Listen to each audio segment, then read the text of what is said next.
자, 여러분, 솔직히 가슴에 손을 얹고 말해보자고. 어제 퇴근길에 인스타그램 피드 넘기다가 이런 생각 안 했어? 내 동창 철수는 맨날 오마카세 다니고 새로 나온 독삼사 외제차 핸들차 놀리는데 나는 왜 이 좁은 지하철에서 남들 겨드랑이 냄새 맡으며 퇴근하고 있을까?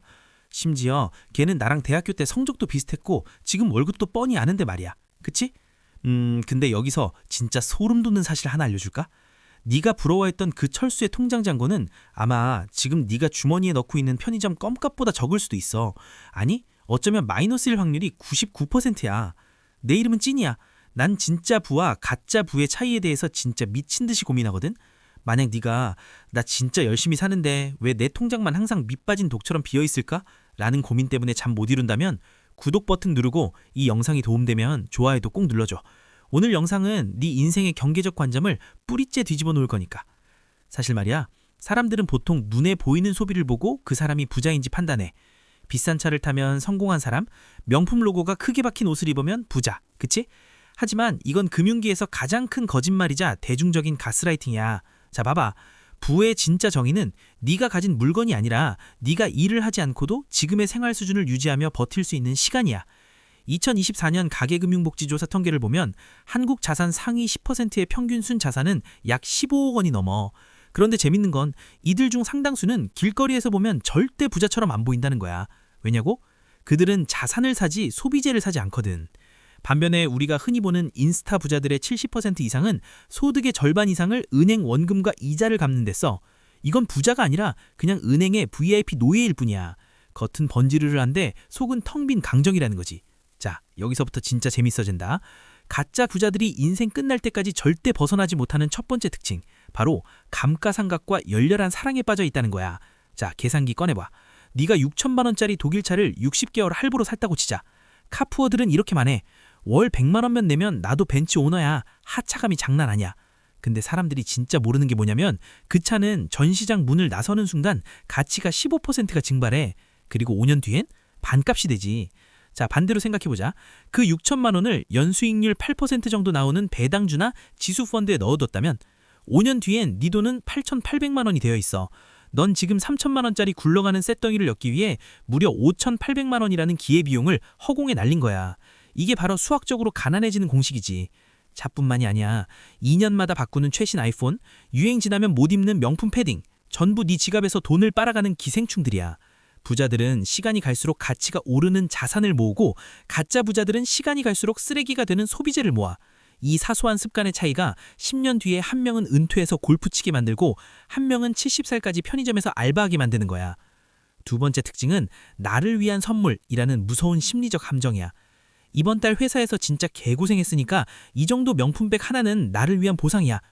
이런 생각 들지? 근데 심리학적으로 이건 자아 통제력 상실을 보상받으려는 방어기제일 뿐이야.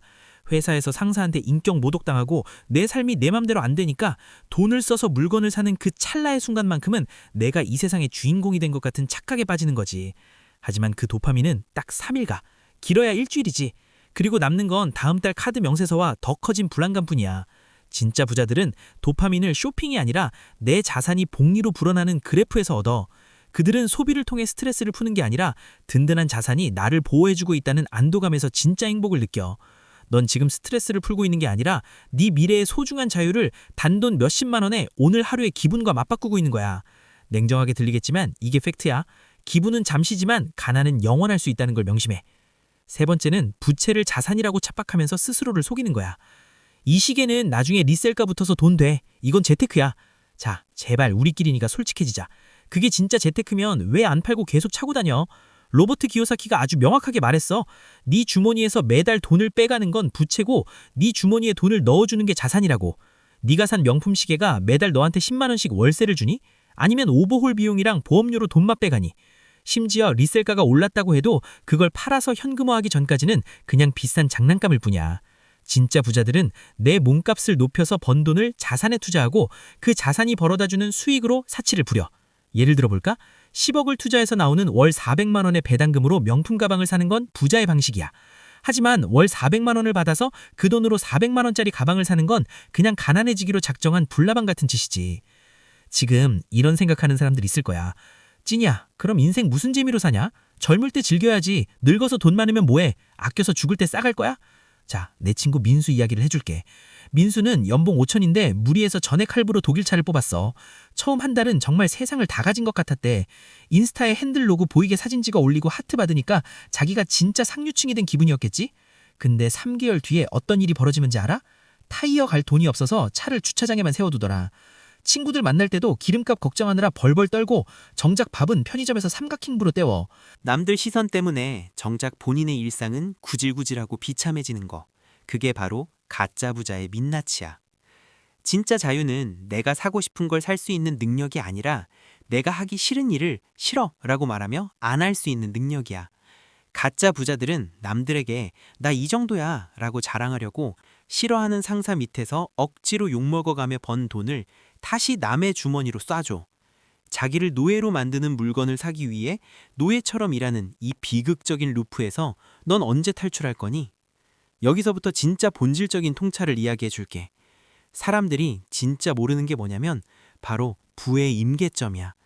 영원에서 1억을 모으는 건 정말 피눈물 나는 고통이 따라 소비를 극단적으로 줄여야 하니까. 근데 1억에서 2억 가는 건 훨씬 쉽고 10억에서 11억 가는 건 그냥 가만히 있어도 돈이 돈을 벌어오는 수준이 돼. 가짜 부자들은 이 첫 번째 고비를 절대 못 넘겨. 한 2천만 원쯤 모이면 갑자기 보상 심리가 발동해서 나 그동안 고생했어 라며 유럽 비즈니스석 타고 여행 가서 1,000만 원을 써버리지. 그럼 다시 1,000만 원부터 시작하는 거야. 복리의 마법이 엔진을 걸려고 하는데 네가 시동을 꺼버리는 거지. 넌 지금 과실나무를 심은 게 아니라 씨앗이 이제 막 싹을 틔우려고 하니까 그걸 파내서 요리해 먹은 거야.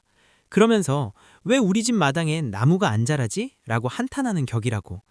자, 이제 잔소리는 그만하고 오늘부터 당장 네 인생을 바꿀 수 있는 구체적인 3단계 실행 가이드를 줄게. 첫 번째, 오늘 당장 집에 가서 순자선 명세서를 써봐. 엑셀을 켜든 모트를 펴든 상관없어. 네가 가진 현금, 주식, 전세보증금, 심지어 중고로 팔 수 있는 물건까지 싹 다 더해. 그리고 거기서 은행 대출, 리스료, 카드 할부, 친구한테 빌린 돈을 다 빼. 그 남은 숫자가 진짜 네 민낯이자 경제적 실력이야. 숫자는 절대 거짓말을 안 해. 이 껍데기를 벗겨낸 차가운 현실을 직시하는 것부터가 부의 시작이야. 두 번째, 보여주기식 비용을 네 삶에서 완전히 도려내. 남의 결혼식 가서 내 형편에도 안 맞는 20만 원, 30만 원 축의금 내면서 과시하는 거. 남들 다 입는다고 유행하는 수백만 원짜리 명품 패딩 할부로 사는 거. 이거 다 네 인생에 1g도 도움 안 돼. 냉정하게 말할까? 사람들은 네 생각보다 너한테 관심 없어. 네가 어떤 차를 타는지 3초 정도 궁금해하다가 자기 저녁 메뉴 고민해. 네 노후를 책임져주지 않는 사람들의 시선에 네 귀한 돈을 태우지 마. 그 돈을 모아서 차라리 네 몸값을 높일 수 있는 교육에 투자하거나 우량주를 한 주라도 더 모아서 모아. 세 번째, 반드시 생산수단을 소유해야 해. 월급은 네 귀한 시간과 노동력을 맞바꿔서 받는 돈이지 이건 네가 몸이 아프거나 잘리면 바로 끊기는 유한한 자원이야. 네가 잠을 자는 동안에도 가족과 여행을 가는 동안에도 돈이 스스로 새끼를 치는 시스템을 만들어야 해. 그게 배당주가 됐든 부동산 월세가 됐든 아니면 지금 내가 하는 것처럼 자동화된 온라인 채널이 됐든 상관없어. 평생 소비자로만 살지 말고 공급자의 마인드를 가져봐. 남들이 돈을 쓸 때 넌 그 돈을 어떻게 하면 내 주머니로 가져올 수 있을지 구조를 고민하라고. 오늘 영상 보고 진이 말 진짜 뼈 때리네. 너무 아프다 싶은 사람들 많을 거야. 근데 내가 왜 이렇게까지 독하게 말하겠어. 난 네가 10년 뒤, 20년 뒤에 그때 그 찐이라는 여성 말 들을 걸 하면서 후회하며 눈물 젖은 빵을 먹는 걸 정말 원치 않거든.